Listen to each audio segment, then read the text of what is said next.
एक दिन अर्जुन ने हमारे श्री कृष्ण से पूछा, प्रभु, कुछ लोग बड़े बड़े पाप कर जाते हैं, फिर भी उन्हें कभी पाप क्यों नहीं लगता? श्री कृष्ण मुस्कुराए और बोले, आओ अर्जुन, एक कथा सुनाता हूं जो इस प्रश्न का उत्तर अपने आप दे जाएगी। बहुत समय पहले एक धर्मात्मा राजा ने एक भव्य भंडारे का आयोजन किया।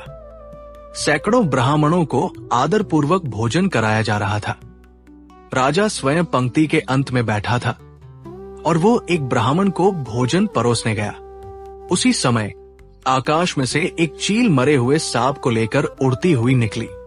संयोग से उस सांप के विष की कुछ बूंदें उस ब्राह्मण के थाल में गिर पड़ी।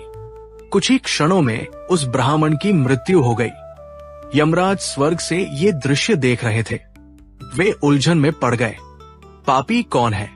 क्या वह राजा जिसने श्रद्धा से भंडारा किया?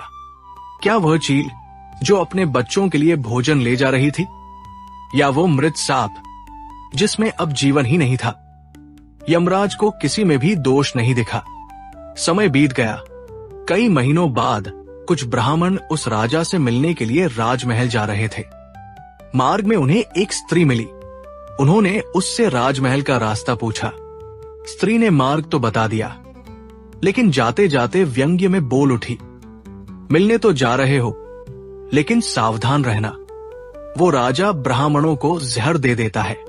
बस यही वाक्य सुनते ही यमराज ने उस स्त्री को ब्रह्म हत्या का दोषी ठहराया। यमदूत चौंक गए, प्रभु, इसने तो किसी की हत्या नहीं की, फिर दोष क्यों? यमराज बोले, राजा, चील और सांप, किसी को भी ब्राह्मण की मृत्यु से आनंद नहीं मिला, लेकिन इस स्त्री को दूसरों की निंदा कर जहर बोने में अपना मनोरंजन मिला। और यही है पाप का वास्तविक बीज। जहां निंदा में सुख मिले, वहीं से पाप जन्म लेता है। याद रखो, पाप केवल कर्म से नहीं होता, भावना से भी होता है। और जब हृदय किसी के पतन से संतोष पाने लगे, तो समझो आत्मा का पतन शुरू हो चुका है।